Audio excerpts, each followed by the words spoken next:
The Ronald Reagan International Airport near Washington, D.C. tonight, the Federal Aviation Administration says a passenger jet collided with a Black Hawk helicopter while landing at the airport. The crash happened around 9 p.m. Good evening, everyone. I'm Kyle Orr. There is no immediate word on any deaths, and we know the plane was carrying 60 passengers and 4 crew members. 3 people on board the helicopter, according to preliminary results. Now, here's a look at the scene, and you can see it's still a very active scene, and we know the plane was an American Airlines passenger plane that was inbound from Wichita, Kansas. And all takeoffs and landings from the airport have been halted. Inflatable rescue boats were launched into the Potomac River as officials search for survivors. The FAA is investigating the cause of the collision. This is a developing story, and 12 News will keep you updated on air and online as we learn more about any injuries.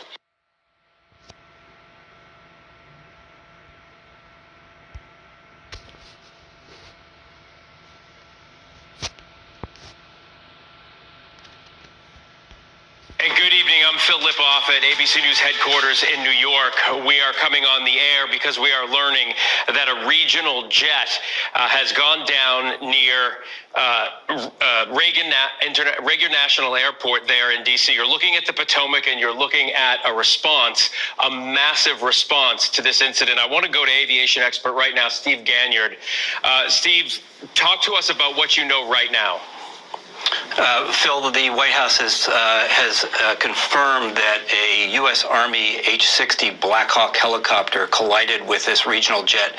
The regional jet was on approach to runway 33 at Reagan. So if you've been to DCA before, you know that there are multiple runways, and most of the time when you land on a larger aircraft, you're landing on the long runway, which is almost north-south. But there are a couple of shorter runways that are used for the smaller regional jets. Runway 33 is one of those. So if you are at Reagan National and you are on runway 33, you would sort of be pointing up towards Northwest DC, towards National Cathedral, towards the Kennedy Center. So apparently coming in over the Potomac on a final approach, for some reason, the Army helicopter was in a place where it shouldn't have been, and that is anywhere near an approach corridor at Reagan Airport. So a couple of things to think about here. As you know, Phil, anybody that's been to Washington, D.C.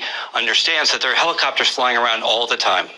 Military helicopters, park police helicopters, security helicopters, private helicopters, but they're all supposed to stay down low. So if you've ever come in over the bridges that connect Washington with Virginia, you know that there are always helicopters flying quite low because they are staying below the airplanes that are landing at